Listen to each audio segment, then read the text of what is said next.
कवी साहेबराव ठाणगे यांच्या पाऊस पाणी या कविता संग्रहाच्या दुसऱ्या आवृत्तीच्या प्रकाशनासाठी आज आपण सगळे या डिजिटल माध्यमातून ऑनलाईन माध्यमातून आपण एकमेकांना भेटतोय।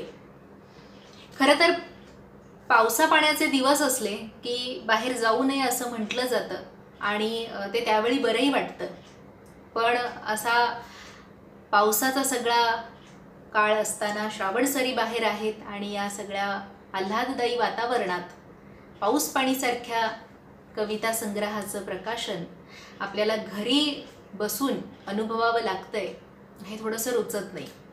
परंतु काळच गेल्या 4 महिन्यांपासून असा आहे की प्राप्त परिस्थितीत आपल्याला डिजिटल माध्यमाचा उपयोग करून प्रकाशन समारंभ साजरा करणं आवश्यक आहे आणि म्हणूनच आज या झिम्माड फेसबुक पेजवर आपण पाऊस पाणी या कविता संग्रहाची ही दुसरी आवृत्ती आणि त्याचा हा प्रकाशन समारंभ आपण अनुभवतोय।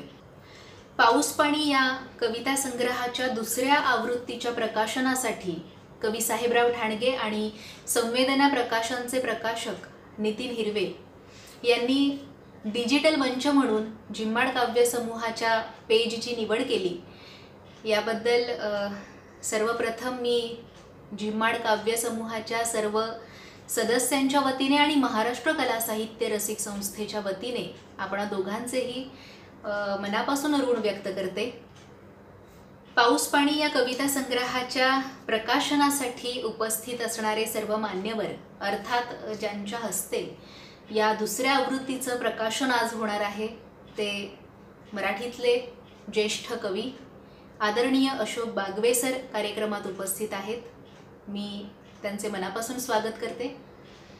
त्यासोबतच या कविता संग्रहावर आपले विचार व्यक्त करणार आहेत, कविता संग्रहाबद्दल 2 शब्द बोलणार आहेत कवी सतीश सोळांपूरकर यांचेही मनापासून स्वागत। त्यासोबतच संवेदना प्रकाशनचे प्रकाशक नितीन हिरवे आणि कवी साहेबराव ठाणगे आपलेही या कार्यक्रमात स्वागत। आणि अर्थातच या फेसबुक पेजच्या माध्यमातून हा कार्यक्रम आपण सर्व रसिक श्रोते ऐकत आहात। या कार्यक्रमासाठी काही मान्यवर ऑनलाईन आहेत, जे सगळे ऐकतायत, बघतायत, ज्यांच्या कमेंट्स इथे दिसतायत, त्या सर्वच सुहृद मान्यवरांचे आणि सर्व उपस्थित रसिक श्रोत्यांचे मी वृषाली विनायक आजच्या या प्रकाशन समारंभाच्या कार्यक्रमात सगळ्यांचं मनापासून स्वागत करते। पाऊस पाणी या कविता संग्रहाच्या प्रकाशन समारंभाची छान सुरुवात झाली आहे। 2016 साली या संग्रहाची पहिली आवृत्ती संवेदना प्रकाशनचे प्रकाशक नितीन हिरवे यांनी प्रकाशित केली होती आणि आज 2 ऑगस्ट 2020 मध्ये म्हणजे 4 वर्षांनंतर या संग्रहाची दुसरी आवृत्ती प्रकाशित होतीये। प्रकाशक आपल्या सोबत आहेत। मी नितीन हिरवे यांना विनंती करेन की आपण या संग्रहाच्या दुसऱ्या आवृत्तीच्या निमित्ताने सदिच्छापर आपले 2 शब्द इथे व्यक्त करावेत। संवेदना प्रकाशनाच्या वतीने मी सर्व काव्य रसिकांचं मनापासून मनपूर्वक स्वागत करत आहे। आज 2 ऑगस्ट ज्येष्ठ कवी निसर्ग कवी साहेबराव ठाणगे यांच्या पाऊस पाणी या कविता संग्रहाचा दुसऱ्या आवृत्तीच्या प्रकाशनाच्या निमित्ताने आज आपण फेसबुकवरती लाईव्ह भेटत आहोत। यासाठी झिम्माड समूहाच्या कवयित्री वृषाली विनायक हिचा मोठा हातभार आहे। आज आनंद वाटतो या दुसऱ्या आवृत्तीच्या प्रकाशनाच्या निमित्ताने 2016 साली पाऊस पाणी हे पुस्तक प्रकाशित झालं। हा कविता संग्रह गेल्या 4 वर्षामध्ये खूप गाजला। त्यातल्या कविता लोकांच्या लोकमुख झाल्या आणि हातोहात या पुस्तकाची आवृत्ती संपली। लोक गेले 2 वर्ष या पुस्तकाची मागणी करत होती। लोकाग्रस्त आम्ही परत या वर्षी 2020 साली जी दुसरी आवृत्ती प्रकाशित केली। प्रकाशित करत असताना आम्ही या पहिल्या आवृत्तीचं पूर्ण रूपच बदलून टाकलं। पहिली आवृत्ती आणि दुसऱ्या आवृत्तीमध्ये आम्ही फरक ठेवला। या दुसऱ्या आवृत्तीच्या पुस्तकाचं मुखपृष्ठ ज्येष्ठ चित्रकार आणि कवी नयन बाराते यांनी केलं। आज या पुस्तकाचं प्रकाशन ज्येष्ठ कवी अशोक बागवे यांच्या हस्ते होते आणि माझे कवी मित्र सतीश सोळंगोरकर आज आपल्या या समूहात सहभागी आहे, या कार्यक्रमात सहभागी आहे. मी साहेबराव ढाणगे यांना शुभेच्छा देतो. त्यांनी असंच लिहित राहावं आणि संवेदनाने प्रकाशित करत राहावं. आज साहेबराव ढाणगे हे निसर्ग कवी म्हणून अख्ख्या महाराष्ट्रात ओळखले जातात. हा माणूस शहरामध्ये राहतो पण मन ह्याचं नेहमी गावाकडे असतं. पाऊस, निसर्ग ह्याच्यात रमलेला हा कवी खऱ्या अर्थाने बंद पुस्तकामध्ये निसर्ग आपल्या शब्दाच्या माध्यमातून नेहमीच प्रकट करत असतो. साहेबरावांचं पुस्तक करत असताना मला नेहमीच आनंद वाटतो, कारण मी त्याच भागातला जुन्नर ओतूर या भागामध्ये आमच्या देशावरचा पाऊस हा नेहमी आनंददायक असतो आणि हा आनंददायी पाऊस पाणी ह्या पुस्तकाच्या रूपाने साहेबराव ढाणगे यांनी दिलाय. ह्या दुसऱ्या आवृत्तीच्या पुस्तकाचा पण सर्व काव्यरसिक स्वागत करतील आणि भरभरून त्याला दाद देतील अशी मला आशा आहे. आजच्या या प्रकाशनाच्या सोहळ्याच्या निमित्ताने मी जिम्माड समूहाच्या सर्व सदस्य वृषाली विनायक, ज्येष्ठ कवी अशोक बागवे, ज्येष्ठ कवी सतीश सोळंगोरकर या सर्वांचे मी मनापासून आभार मानतो. आणि मायबाप रसिकांनो, आपण या दुसऱ्या आवृत्तीचं मनापासून स्वागत करा. मी आपल्या प्रतिसादाची आणि अभिप्रायाची वाट बघतो. धन्यवाद धन्यवाद धन्यवाद. धन्यवाद नितीन हिरवे. पाण्या पावसाची अशी मुक्त करून खैरात, पाण्या पावसाची अशी मुक्त करून खैरात, सख्या श्रावणाची आली आज पालखी दारात. काळी आई नेसलेली हिरवी जर्द साडी चोळी, काळी आई नेसलेली हिरवी जर्द साडी चोळी, गर्द गर्भार नदीत निळ्या नभाची झळाळी. ओढा मारतो मुसंडी भर ज्वानीच्या भरात, ओढा मारतो मुसंडी भर ज्वानीच्या भरात, सख्या श्रावणाची आली आज पालखी दारात. असा पाऊस आपल्या कवितेत जपणारे कवी साहेबराव ढाणगे अहमदनगर सारख्या जिल्ह्यातल्या पारनेर सारख्या एका अवर्षणाच्या भागातून हा कवी मुंबईसारख्या रेटारेटीच्या गर्दीत नोकरीनिमित्त आला. आणि मग मुंबईतला पाऊस जरी आपल्या सगळ्या दिनचर्येत जपत असला तरीसुद्धा गावाकडच्या मातीचा पावसाचा गंध साहेबराव ढाणगे यांनी आपल्या कवितेमध्ये तसाच हळुवारपणे जपलाय. मुंबई जिल्हा मध्यवर्ती सहकारी बँकेतून सरव्यवस्थापक या पदावरून निवृत्त असलेले साहेबराव ढाणगे यांचा वेदना संवेदना हा पहिला कविता संग्रह 1988 साली प्रकाशित झाला. त्यानंतर सैरभैर हा कविता संग्रह आणि कवितारंग हा प्रातिनिधिक कवितांचा कविता संग्रह प्रकाशित झाला. ललित लेख संग्रह साहेबराव ढाणगे यांचे प्रकाशित आहेत. मनातल्या मनात, खेळखंडोबा, चांगभलं हे काही त्यांचे ललित संग्रह. उजेडाच्या वाटा हा व्यक्तिचित्र संग्रह त्यांच्या नावावर आहे आणि पुन्हा होईल पहाट ही गाण्यांची ध्वनिपीत त्यांची प्रसिद्ध आहे. असं हे बहुआयामी व्यक्तिमत्व साहेबराव ढाणगे यांचा मगाशी मी उल्लेख केला तसा 2016 साली पाऊस पाणी हा कविता संग्रह संवेदना प्रकाशन यांच्यातर्फे प्रकाशित झाला होता आणि आज आपण या संग्रहाच्या दुसऱ्या आवृत्तीचं प्रकाशन करतो आहोत. या दुसऱ्या आवृत्तीच्या निमित्ताने कवी साहेबराव ढाणगे यांना काय वाटतं हे आपण त्यांच्याकडून जाणून घेणार आहोत. तत्पूर्वी हे असं बहुआयामी व्यक्तिमत्व ज्यांच्या नावावर पुरस्कारही बरेच आहेत, काही महत्त्वाचे पुरस्कार त्यांचा उल्लेख मला इथे करावासा वाटतो. एकता कल्चरल अष्टांग साहित्य, यशवंतराव चव्हाण राज्य साहित्य पुरस्कार यासारखे महत्त्वाचे पुरस्कार त्यांच्या काव्यलेखनासाठी त्यांना मिळालेले आहेत. तर साहेबराव ढाणगे यांना मी विनंती करेन की या दुसऱ्या आवृत्तीच्या प्रकाशनाच्या निमित्ताने आपण आपलं मनोगत सर्व रसिक श्रोत्यांसमोर व्यक्त करावं. नमस्कार. आज माझ्या पाऊस पाणी या पुस्तकाच्या काव्यसंग्रहाच्या दुसऱ्या आवृत्तीच्या निमित्ताने प्रकाशनासाठी माझे ज्येष्ठ मित्र कविमित्र प्राध्यापक अशोक बागवे, दुसरे कविमित्र सतीश सोळंकीकर, या पुस्तकाचे प्रकाशन संवेदना प्रकाशनचे नितीन हिरवे, निवेदिका वृषाली विनायक, या सर्वांचा मी आभारी आहे की त्यांनी माझ्या विनंतीला मान देऊन या प्रकाशनासाठी येण्याचं मान्य केलं आणि ते आज आलेत. आपण सर्वांचंही मी या निमित्तानं स्वागत करतो. पाऊस पाणी हा माझा तिसरा कविता संग्रह 5 जुलै 2016 रोजी पहिली आवृत्ती प्रकाशित झाली. पावसाळ्याचेच दिवस होते आणि त्यानंतर अवघ्या मला वाटतं दीड महिन्यात त्याला मंगळवेढ्याचा रानकवी लक्ष्मण दुधाळ पुरस्कार जाहीर झाला. पुरस्कार घेण्यासाठी मंगळवेढ्याला गेलो. तसे पावसाळ्याचेच दिवस होते पण पावसाची लक्षण नव्हती. शाळेच्या मोठ्या मैदानात त्यांनी मंडप घातला होता, स्टेज केलं होतं आणि 1000-1500 लोक, माजी मंत्री लक्ष्मण ढोबळे, AK शेख, अशी बरीचशी मंडळी व्यासपीठावर उपस्थित होती.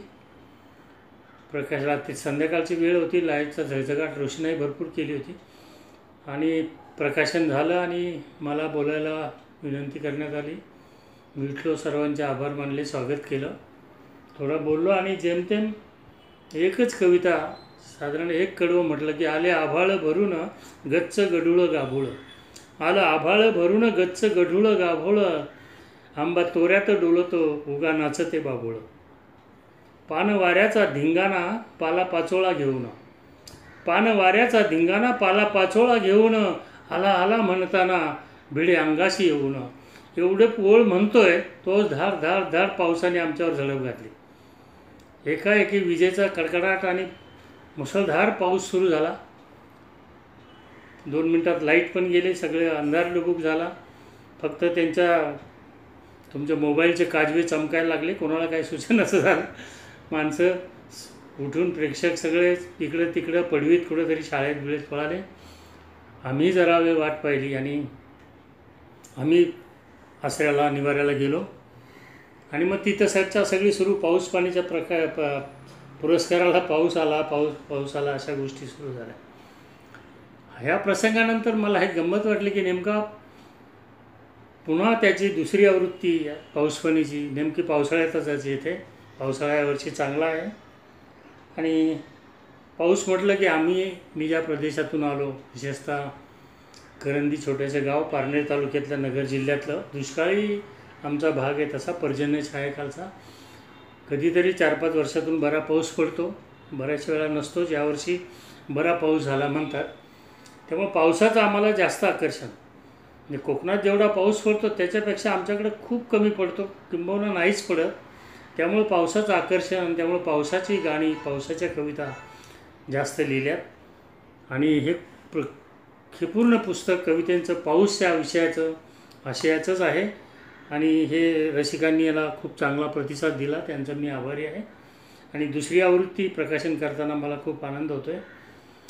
आता थोड्या वेळातच त्याचं प्रकाशन होईल. तत्पूर्वी मी यातल्या 2 कविता आपल्यापुढे सादर करतो, छोट्याशा 2 कविता.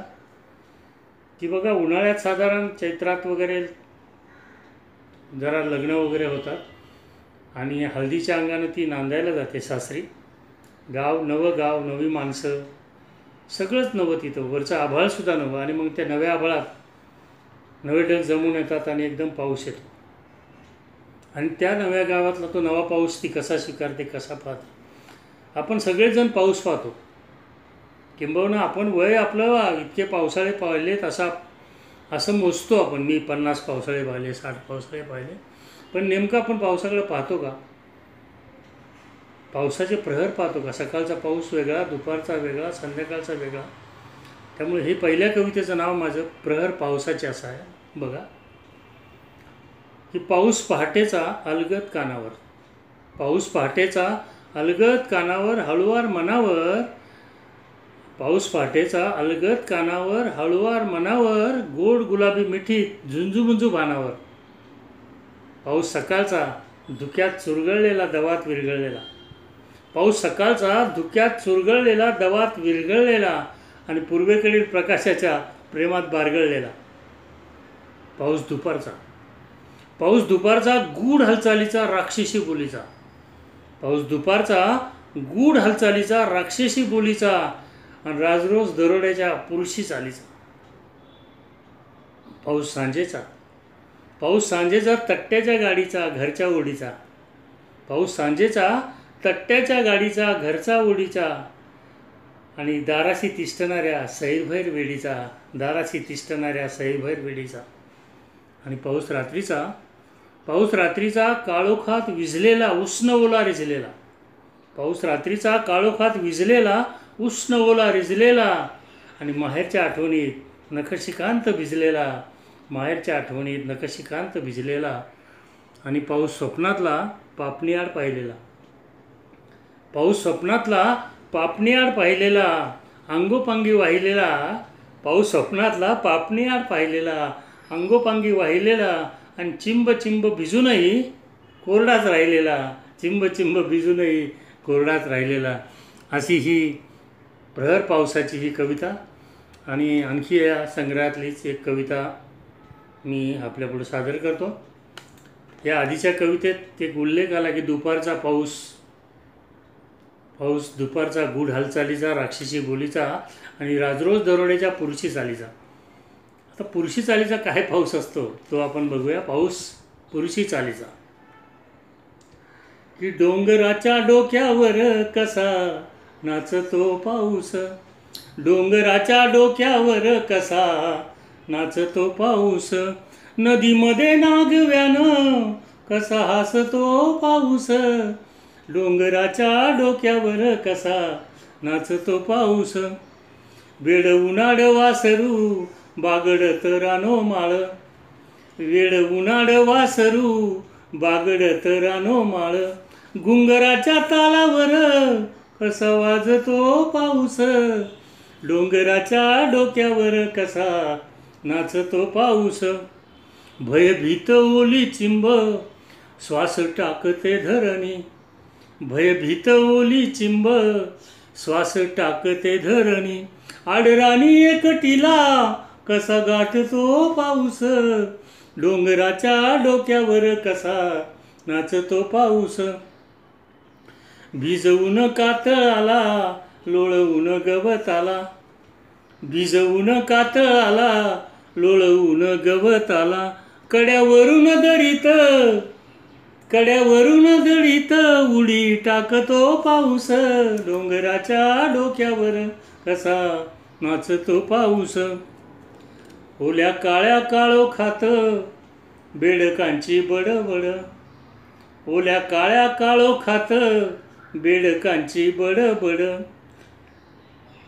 ओल्या काळ्या काळोखात बेडकांची बडबड. ओले त्याने एरझारा कसा घालतो पाऊस.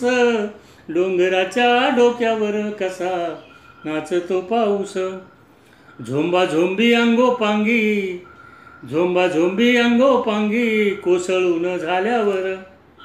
झोंबा झोंबी अंगोपांगी कोसळून झाल्यावर. नामनिराळा त्रयस्थ कसा वागतो पाऊस. डोंगराच्या डोक्यावर कसा नाचतो पाऊस. पाण्यामाती भेटवून सारे रान पेटवून. पाण्यामाती भेटवून सारे रान पेटवून. हिरवी शाल पांघरून शांत झोपतो पाऊस. डोंगराच्या डोक्यावर कसा नाचतो पाऊस. नदीमध्ये नागव्यानं कसा हसतो पाऊस. डोंगराच्या डोक्यावर कसा नाचतो पाऊस. धन्यवाद. यानंतर पुस्तकाचं ह्या दुसऱ्या आवृत्तीचं प्रकाशन करावं अशी विनंती मी प्राध्यापक अशोक बागवे सरांना करतो आणि आपणा सर्वांचं त्या निमित्तानं पुन्हा एकदा स्वागत करतो. सर्वांना धन्यवाद देतो. धन्यवाद. पाऊस पाणी या कविता संग्रहाची ही दुसरी आवृत्ती आणि त्याचं प्रकाशन करण्याची विनंती मराठीतले ज्येष्ठ कवी आदरणीय अशोक बागवे सर यांना मी करते. आपण या कविता संग्रहाचं प्रकाशन आपल्या हस्ते करावं. साहेबराव ठाणगे यांच्या पाऊस पाणी या काव्यसंग्रहाच्या दुसऱ्या आवृत्तीचे प्रकाशन झाले असे मी आनंदाने जाहीर करतो. आयुष्य भोगण्याचे बळ देते कविता. आयुष्य भोगण्याचे बळ देते कविता. बोट धरते सोबत चल म्हणते कविता. मातीतल्या पायांना कुरवाळते कविता. मातीतल्या पायांना कुरवाळते कविता. काळजातला सल सांभाळते कविता. असं आपल्या कवितेतून सांगणारे कवी सतीश सोळांकुरकर कार्यक्रमात उपस्थित आहेत. भाभा अणुसंशोधन केंद्र मुंबई येथे वरिष्ठ सचिव म्हणून ते कार्यरत आहेत. पत्रास कारण की, एकांताचा दिवा, देणे घेणे जीव घेणे, सांगण्यासारखं रुजवात, तिन्ही सांजेची भुलावण हे महत्त्वाचे कविता संग्रह त्यांचे प्रकाशित आहेत. सगळ्यांचा आवडता सावी हा ललित संग्रह सतीश सोळांकुरकर यांचा प्रसिद्ध आहे. त्यासोबतच कविता रंग भाग 1 भाग 2 मध्ये त्यांच्या कवितांचा समावेश आहे. आणि ग्रेस यांच्या आठवणी, ग्रेसांच्या कवितांची गाणी सतीश सोळांकुरकर यांच्या नावावर ही ध्वनिफीतसुद्धा प्रकाशित आहे. बऱ्याच महत्त्वाच्या पुरस्कारांनी ते सन्मानित आहेत. जनकवी पी सावळाराम पुरस्कार ठाणे महानगरपालिकेचा, दया पवार स्मृती पुरस्कार एकता कल्चरल अकादमीचा, आविष्कार सन्मान ठाण्याचा, त्यासोबतच महाराष्ट्र साहित्य परिषदेचा वस गोखले पुरस्कार, अशा अनेक पुरस्कारांनी सतीश सोळांकुरकर सन्मानित आहेत. सतीश सोळांकुरकर यांची आणखीन एक महत्त्वाची ओळख म्हणजे नव्याने लिहू लागलेल्या कवींसाठी हक्काचं विचारपीठ जर कुठलं असेल, हक्काचा कवी म्हणून सतीश सोळांकुरकर यांची ख्याती आहे. सतीशजी, मी तुम्हाला विनंती करते, आपण आज पाऊस पाणी या कवी साहेबराव ठाणगे यांच्या कविता संग्रहावर आपलं मनोगत व्यक्त करावं, आपलं विवेचन सर्व रसिक श्रोत्यांसाठी सादर करावं. नमस्कार.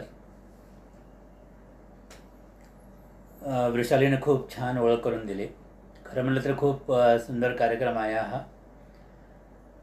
साहेबराव ठाणगे यांच्या पाऊस पाणी या कविता संग्रहाच्या दुसऱ्या आवृत्तीचं प्रकाशन होत आहे. व्यासपीठावर माझ्यासोबत आदरणीय ज्येष्ठ कवी प्राध्यापक अशोक बागवे सर आहेत, नितीन हिरवे आहेत, स्वतः कवी साहेबराव ठाणगे आहेत आणि आपण सर्वजण मंडळी या कार्यक्रमाला लाईव्ह पाहत आहात. एखाद्या पुस्तकाची किंवा एखाद्या कविता संग्रहाची दुसरी आवृत्ती येणं ही खूप महत्त्वाची गोष्ट आहे असं मला वाटतं. आणि त्याचं कारण असं आहे की एकीकडे पुस्तकं वाचली जात नाहीत किंवा मराठी पुस्तकांना खप नाही असं म्हणत असताना अवघ्या 2 वर्षाच्या कालावधीमध्ये या कविता संग्रहाची दुसरी आवृत्ती येते आहे. याबद्दल मला साहेबराव ठाणगे यांचं कौतुक करावं असं वाटतं. याच्या बरोबरीनंच या कविता संग्रहाचे जे प्रकाशक आहेत माझे मित्र नितीन हिरवे संवेदना प्रकाशनचे, त्याचंही कौतुक आहे. म्हणजे अशी गंमत आहे की एकीकडे पहिला कविता संग्रह छापतानाच मारामार सगळीकडे होताना आपल्याला दिसते किंवा तसं कठीण आहे एखादा कविता संग्रह प्रकाशित करणं. पण कविता संग्रह तर प्रकाशित केलाच, पण त्याची दुसरी आवृत्ती ही तितक्याच तोलामोलाची आणि खूप सुंदर असं पुस्तक नितीननं दिलेलं आहे. त्याबद्दल त्याचंही मला कौतुक करावं असं वाटतं. पाऊस पाणी हा कविता संग्रह साहेबाची ओळख घेऊन आलेला आहे. म्हणजे हा कविता संग्रह प्रकाशित झाला आणि त्याला म्हणजे रसिक मान्यता मिळालीच, पण अनेक पुरस्कारही त्याला मिळाले. आणि जिथं जिथं साहेबराव ठाणगे कविता वाचनासाठी गेले तेव्हा या कविता संग्रहातील कविता त्याने सादर कराव्यात अशा प्रकारची त्यांना फरमाईशी आलेली मी स्वतः पाहिलेलं आहे. खूप आश्चर्य वाटतं मला कधी कधी साहेबराव ठाणगे यांचं. त्याचं कारण असं की साहेबरावांचं गाव आहे पारनेर. म्हणजे हा कमी पाऊस पाण्याचा प्रदेश आहे. दुष्काळी भागच म्हणायला पाहिजे खरं म्हणलं तर. म्हणजे साहेबाच एकदा बोलता बोलता असं म्हणाला होता की आमच्या गावात कधी कधी पाऊस असायचा आणि शिवारात नाही, आणि शिवारात पाऊस पडत असेल तर गावात ठणठणीत असं ऊन पडलेलं असायचं. म्हणजे असा ऊन पावसाचा लपाछपीचा खेळ असणारं हे साहेबाचं पारनेर गाव. त्या गावातून तो आला आणि कविता मात्र त्यानं जी लिहिली ती पावसा पाण्याची, पाऊस पाणी कविता लिहित होतो. या कविता संग्रहातल्या जर तुम्ही कविता बघितल्या तर तुमच्या असं लक्षात येईल की साहेबाच्या आतमध्ये पाऊस पाण्याची एक अशी अनामक ओढ आहे, लय आहे. त्याला ती दिसते, त्याला ती जाणवते. आणि मग ते सगळे शब्द त्याच्या कवितेमध्ये येतात आणि मग ती कविता ऐकणाऱ्याला असं वाटत राहतं की खरंच हा माणूस दुष्काळी भागातून आलेला असावा का? खरंच त्यानं पाऊस पाहिलेला नाहीत का असा धुवाधार? मग हा लिहितो कसा? मित्रांनो, हा प्रश्न मलाही पडला होता. पण नंतर असं जाणवत गेलं की पाऊस लिहिण्यासाठी पाऊस बघण्याची गरज नाही, पाऊस होण्याची गरज असते. पाऊस आत वाजायला पाहिजे. पावसाची एक धून असते आतमध्ये, आणि मग ती जर पावसाची धून आतमध्ये एकसारखी सतारीसारखी वाजत राहिली ना, मग कवीला पाऊस बघण्याची गरज लागत नाही. तर पाऊस त्याच्या शब्दातून येतो.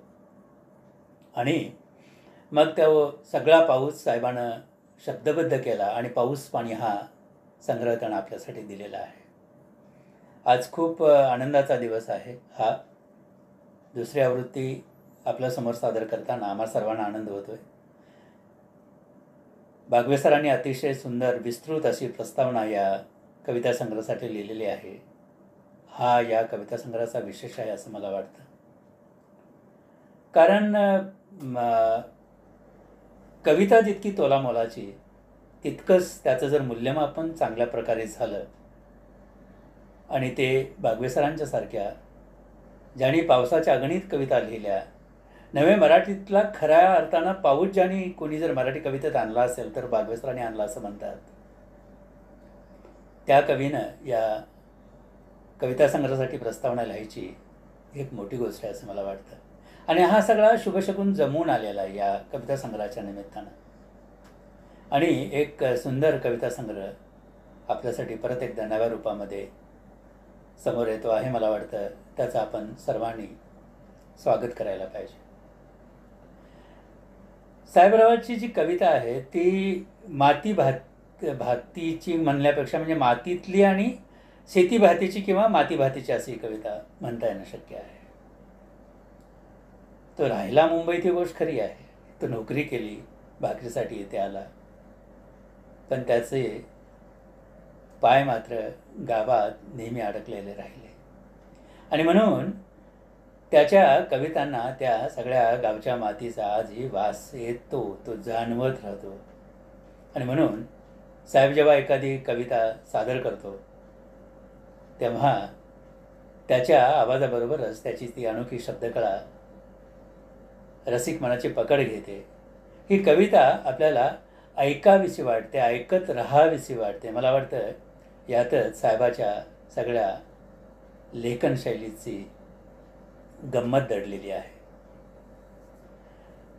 त्याच्या कवितांचे अनेक दाखले देता येतील, पण ते दाखले देण्यामध्ये मी वेळ न घेता काय होत असेल नेमकं, म्हणजे कवी एखादी जेव्हा कविता लिहितो तेव्हा त्याच्या मनामध्ये होणारी उलाढाल काय असेल, पाऊस पाण्यामध्ये नेमकं काय झालेलं आहे असा प्रश्न मला नेहमी पडत आलेला होता.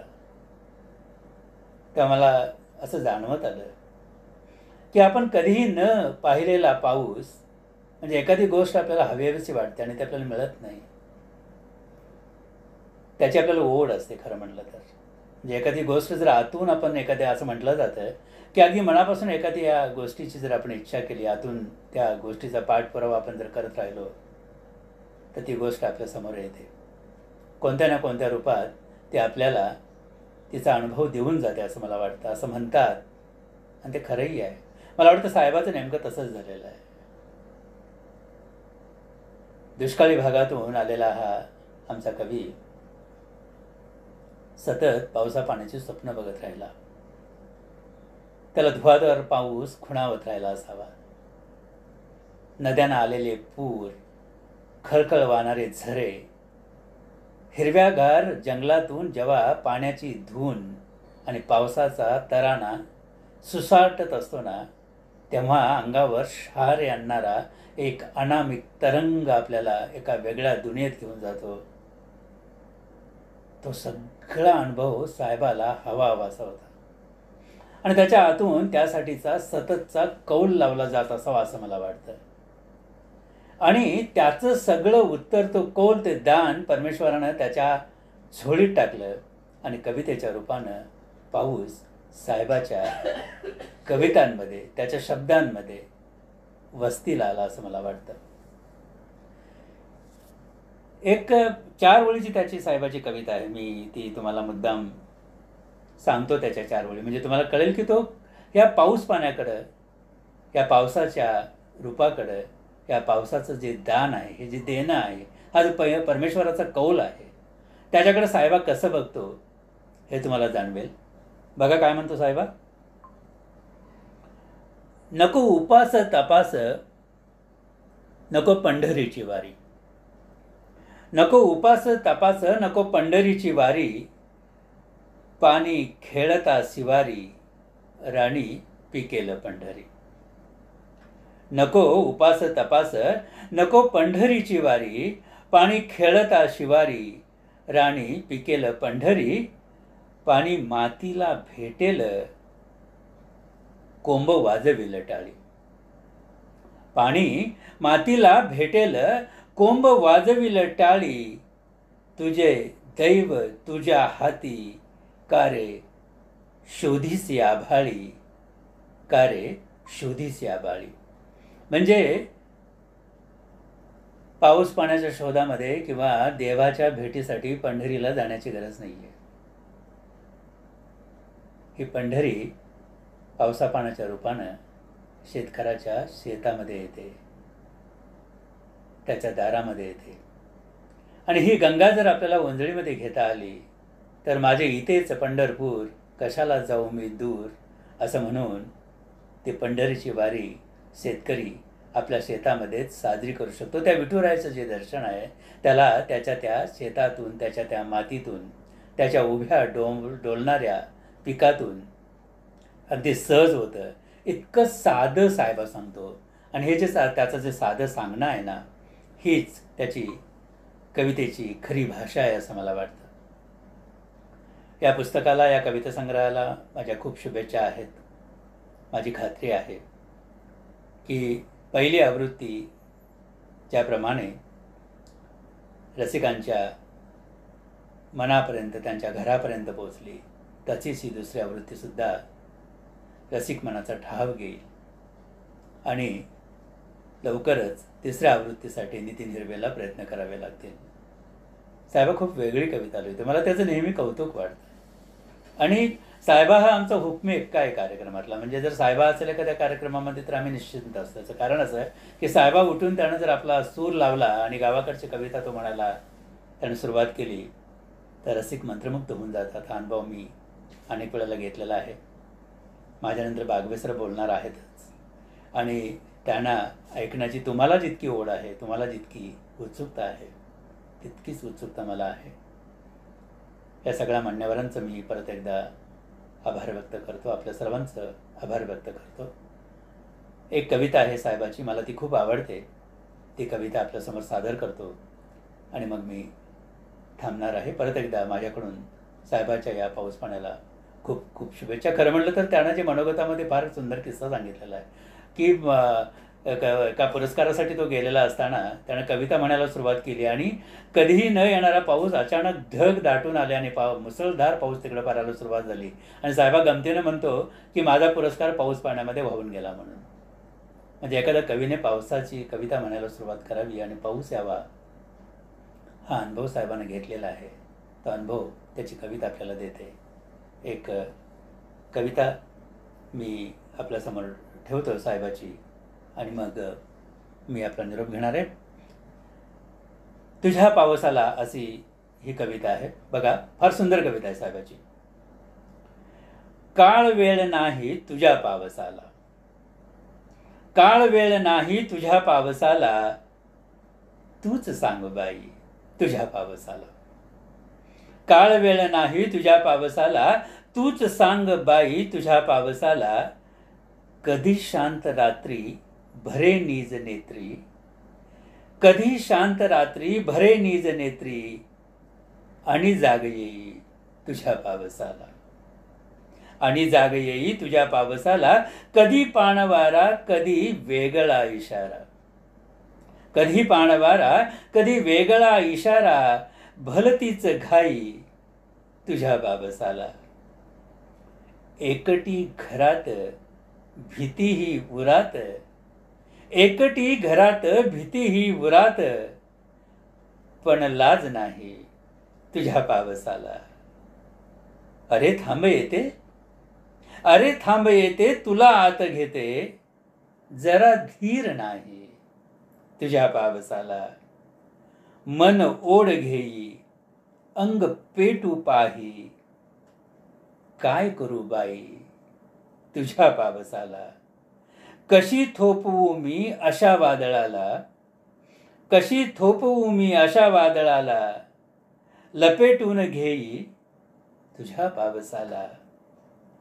आता चिंब सारे आणि शांत वारे. शेवटच्या 2 ओळी अशा आहेत साहेबाच्या.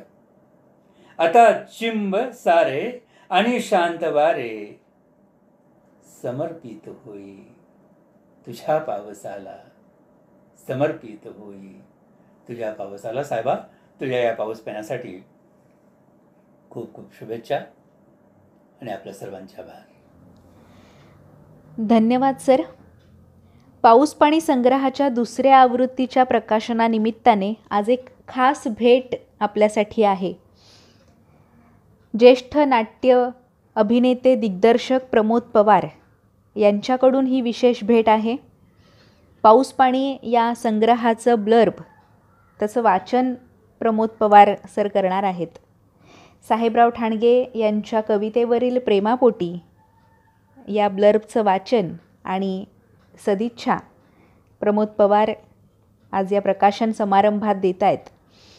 प्रमोद पवार सर, तुम्हाला मी विनंती करेन की सर्व रसिकांसाठी आपण हे सदिच्छापर 2 शब्द इथे मांडावेत.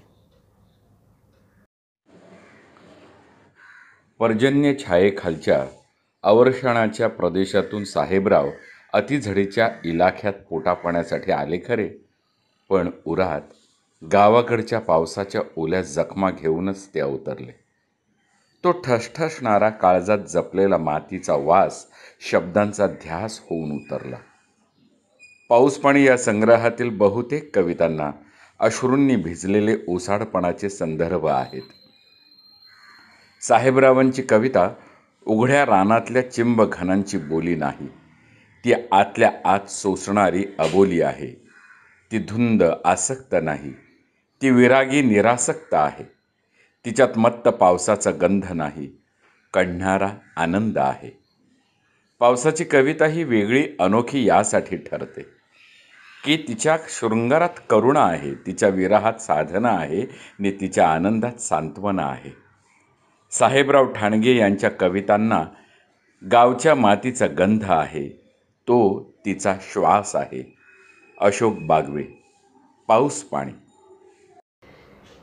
कवी जेव्हा बोलतो प्राणातून तेव्हा त्याला नसतं हसायचं. कवी जेव्हा बोलतो प्राणातून तेव्हा त्याला नसतं हसायचं. कवी जेव्हा बोलतो प्राणातून आपण कवितेसारखं बसायचं. कवी बोलतो, खूप बोलतो, भरपूर बोलतो, नदीच्या भरल्या काळजात जसा पूर हलतो. कवी बोलतो, धरती ऋतू होते.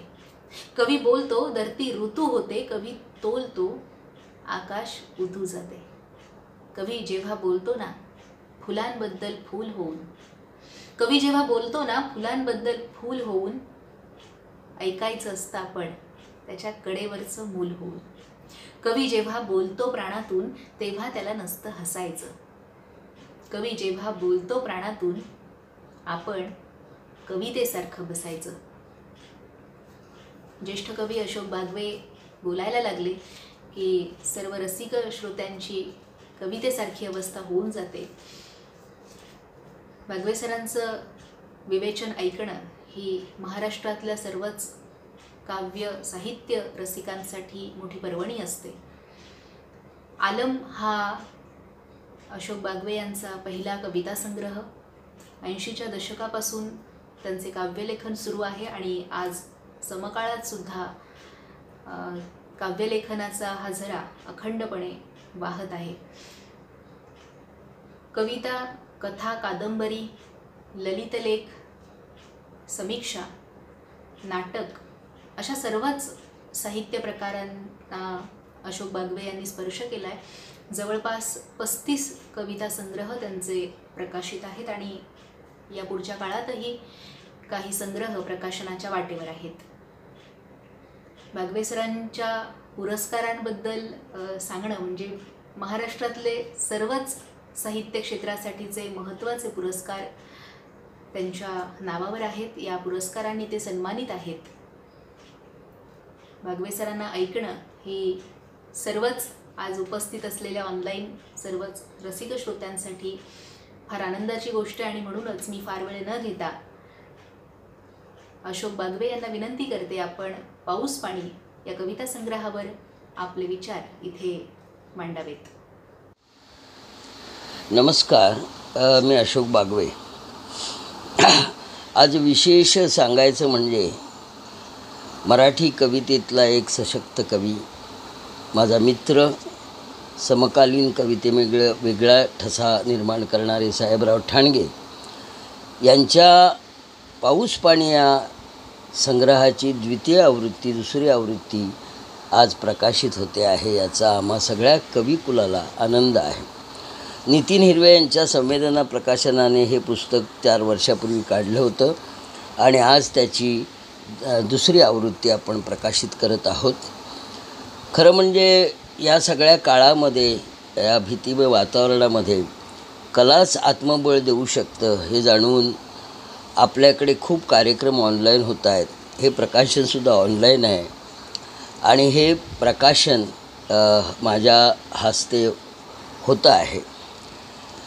पाऊस पाणी हा जो संग्रह आहे, हा संग्रह संपूर्ण निसर्ग कवितांवर अवलंबून आहे. साहेबराव ठाणगे हे व्यक्तिमत्वच असं आहे की जरी त्याचं शहरामध्ये जीवन गेलं तरी त्याचं संपूर्ण आत्मा, त्याचा ध्यास, त्याचा श्वास हा गावच्या मातीमध्ये आहे. त्यामुळे त्यांच्या कवितेला एक मातीचा गंध येतो आणि पाऊस पाणी नसलेल्या प्रदेशात त्यांचं वास्तव्य होते, ज्याला आवर्षणाचा आपण प्रदेश म्हणतो किंवा पर्जन्यछायेचा प्रदेश. पर्जन्यछायेचा अर्थ असा आहे की काळे ढग येतात, लांबून टाटा करतात आणि निघून जातात आणि ते बरसत काही नाहीत. तर आभाळाकडे हात लावून शेतकरी बघत असतो की कधी वर्षाव होईल आणि ह्या पावसाचं कौतुक त्यांना जास्त असतं किंवा मातीसुद्धा ती थेंब घेण्यासाठी आसुसलेली असते. आणि अशा सगळ्यांचं चित्रण साहेबरावांनी आपल्या कवितांमध्ये केलेलं आहे. पाऊस हा ऋतूच असा आहे की तो सृजनाचा ऋतू आहे, निर्मितीचा ऋतू आहे. चराचरामध्ये सृष्टी देखील हिरवीगार होते आणि त्यातून बीजांकुरं अशी वर येतात. या पावसाची अनेक रूपं मराठी कवितेमध्ये आहेत. म्हणजे तुमच्या असं लक्षात येईल की घरदार ओस पाडणाराही पाऊस आहे, अत्यंत रम्य असा स्वप्नाळू पण पाऊस आहे आणि यांची सगळी रूपं पाऊस पाणी या संग्रहात रेखाटलेली आहेत. पावसाची अनेक रूपं आहेत. जसं 3 ऋतू आपले आहेत पृथ्वीतलावरचे आणि आपल्या प्रदेशातले, आपल्या महाराष्ट्रातले. पण उन्हाळा म्हटलं की कडक असतो, हिवाळा म्हटलं की थंडगार असतो. पण पावसाला जेवढी विशेषणं आहेत तेवढी कुठल्याच ऋतूला नाहीत. मग तो पाऊस रिमझिम बरसणारा असेल, झिमझिम येणारा असेल, रिपरिप करणारा असेल, आतोनात धोधो बरसणारा असेल, तर ही जी सगळी विविध रूपं आहेत आणि संपन्न रूपं आहेत ती सगळी साहेबरावांच्या कवितेमध्ये त्यांनी ग्रथित केलेली आहेत. अगदी पर्जन्य सुक्तात देखील असं म्हटलेलं आहे की हा कृष्णमेघांना ढवळून काढणारा महाकाय वृषभ हा दिशामध्ये डरकाळ्या फोडीत चाललेलं आहे आणि त्याचं चैतन्य वीर्य धरतीवर सांडतं आणि त्यातून निर्मिती होते. अशा प्रकारचं पर्जन्य सुक्तामध्ये वर्णन केलेलं आहे. वृषभाचं आणि म्हणजे बैलाचं आणि धरतीचं नातं त्या पुराण काळातल्या पर्जन्य सुखात यावं ही फार मोठी गोष्ट आपल्याकडे आहे. साहेबरावांचं सांगायचं झालं तर ओसाडीच्या जास्त कविता आहेत. म्हणजे उन्हाने वाळलेली जमीन असेल, आसुसलेली माती असेल, शेतकऱ्याचे आसुसलेले डोळे असतील, हे आणि पाऊस पडल्यानंतर जशी 2 प्रकारची चित्र पाऊस पाण्यामध्ये आहेत. तुमच्या असं लक्षात येईल की उदाहरणार्थ, दारात एकटे झाड, पुढे रेताड पसरला माळ, तापल्या उन्हात चिन्भिन रानात, डोईवर पाटी शेणपोटीसाठी, तुडवीत जाई लेकूरवाळी, नांगरलेली जमीन काळी. असं त्या पाऊस पाण्याचं वर्णन जे सुरू होतं आणि मग हळूहळू पावसाच्या धारा बरसायला लागतात आणि मग मध्येच साहेबराव अजून फिरते वेडी राधा, असं ज्यावेळी म्हणतात त्यावेळी ही राधा म्हणजे राधाकृष्णातली राधा नाही, ते कवीचं मन आहे निर्मितीक्षम, जे भटकत दऱ्याखोऱ्यात फिरतं आहे आणि पावसाची अपेक्षा करतं आहे, असं साहेबांच्या त्या कवितेमध्ये आहे. आणि मग एक त्याची कविता मला इतकी आवडते की वेगवेगळ्या प्रहरामधला पाऊस त्याने दाखवलेला आहे. त्यातला सगळ्यात असा आतुर करणारा किंवा आतून संवेदनेला हलवणारा पाऊस म्हणजे पाऊस सांजेचा, तट्ट्याच्या गाडीचा, घरच्या ओढीचा, दाराशी तिष्ठणाऱ्या सैरभैर वेडीचा. असा पाऊस त्यांना वेगळ्या रूपामध्ये दिसतो. वेगवेगळ्या प्रतिमा ते वापरतात आणि पाणी माती भेटवून, सारे रान पेटवून, हिरवी शाल पांघरून, शांत झोपतो पाऊस. अशा प्रकारचं पावसाचं मानवीकरण म्हणजे मानवी भावना पावसावर जडवून त्यांनी जी वर्णन केलेली आहेत ती प्रत्यक्ष अशी प्रत्ययकारी वर्णन त्यांनी केलेली आहेत आणि ती आपल्याला भावतात, आपल्या मनाला ती आंदोलत ठेवतात. अशा प्रकारचा त्याचा संग्रह आहे. आणि शब्दामधून अशी निसर्गरूपं पकडणं, आणि नुसतं निसर्गरूप नव्हे, निसर्ग हा जसा लोभसवाणा आहे तसा भयकारी पण आहे. त्यामुळे ती भयकारी निसर्ग आणि लोभसवाणा निसर्ग या सगळ्या एकत्र त्यांनी पाऊस पाणीमध्ये केलेलं आहे. खरं म्हणजे पावसाची किती नावं आहेत हो. जो बरसत येतो त्याला वर्षा म्हणतात. पानकळा म्हणजे पाण्याची कळा दाखवणारा पाऊस आहे, तो पानकळा आपण म्हणतो. आणि पाऊस हे त्याचं पाळण्यातलं नाव असावं असं वाटतं, कारण पाऊस सगळ्यांना माहिती आहे. आणि हे पर्जन्य हा सगळे संस्कृत शब्द आहे, जो पयः अधिक ज म्हणजे जन्मणं, ज्याच्यामध्ये पय किंवा अमृतासारखं पाणी जन्माला येतं त्याला पर्जन्य असं म्हणतात. तर ह्या सगळ्या पावसाची वेगवेगळ्या प्रहराची जी सगळी चित्रं आहेत ती प्रत्येकरित्या साहेबरावांनी घेतलेले आहेत. आणि पाऊस पाणी हा संग्रह पुन्हा एकदा रसिकांसाठी आलेला आहे. ॲमेझॉनवर तो उपलब्ध आहे. तर आपल्याकडे आता विक्री वगैरे होत नाही, सगळं भीतीचं वातावरण आहे, कोण बाहेर पडत नाही, हातात हात मिळवत नाही, मिठी तर दूरच राहिली. अशा या अतिशय दुराव्याच्या काळामध्ये हे पाऊस पाणी नावाच्या संग्रहासारखं जे मराठी भाषेतलं साहित्य आहे ते मनामनाला जोडतं आणि आश्वासक सूर देतं. साहेबराव ठाणगे यांच्या या पाऊस पाणी संग्रहामध्ये आपल्याला आश्वासक सूर सापडेल आणि जगण्याची उमेद आपली वाढेल. त्यामुळे या संग्रहाला माझ्या सगळ्या कविकुलातर्फे शुभेच्छा देतो. आणि पाऊस पाणी हे पुस्तक प्रकाशित झालं, द्वितीय आवृत्ती प्रकाशित झाली अशी मी जाहीर करतो. नमस्कार. धन्यवाद सर. कविता जशी कमीत कमी शब्दात अधिकाधिक आशय मांडत असते, नेमकं त्याचप्रमाणे कमीत कमी वेळेत फार महत्त्वाचं असं विवेचन आणि कवीवरचं तुमचं प्रेम या ऑनलाईन सर्व रसिक श्रोत्यांसमोर तुम्ही व्यक्त झालात, याबद्दल मनापासून तुमचे आभार सर. तर आजचा हा पाऊस पाणी कवी साहेबराव ठाणगे यांच्या कविता संग्रहाच्या दुसऱ्या आवृत्तीचा प्रकाशन समारंभ इथे साकार होतोय. या कार्यक्रमासाठी उपस्थित असणारे मान्यवर ज्यांच्या हस्ते या कविता संग्रहाचं प्रकाशन झालं ते मराठीतले ज्येष्ठ कवी अशोक बागवे. मगाशी ज्यांनी फार सुंदर या कविता संग्रहावर आपलं मनोगत व्यक्त केलं ते आणखी एक मराठीतले महत्त्वाचे कवी सतीश सोळांकुरकर. संवेदना प्रकाशनचे नितीन हिरवे. आजच्या कार्यक्रमाचे उत्सव मूर्ती कवी साहेबराव ठाणगे या सर्वच मान्यवरांचं मी झिम्माड फेसबुक पेजच्या वतीने मनापासून आभार मानते. त्याचप्रमाणे बराच वेळ या कार्यक्रमाचा आनंद घेणारे परंतु स्क्रीनच्या पलीकडे असणारे मराठीतले काही महत्त्वाचे कवी, लेखक, समीक्षक सुद्धा उपस्थित आहेत. मी त्यांचे सुद्धा मनापासून आभार व्यक्त करते. झिम्माड काव्य समूह आणि महाराष्ट्र कला साहित्य रसिक संस्था या दोहोंच्या समन्वयाने निरनिराळे उपक्रम करण्याचा आमचा मानस असतो आणि त्यासाठी यथोचित प्रयत्नसुद्धा आम्ही करत असतो. झिम्माड काव्य समूहाचे सदस्य जितेंद्र लाड, अरुण गवळी यांच्या सहकार्याबद्दल त्यांचेही मनापासून आभार व्यक्त करते. वेळोवेळी मार्गदर्शन करणारे चित्रकार केशव कासार यांचेही या समारंभाच्या निमित्ताने मनापासून धन्यवाद.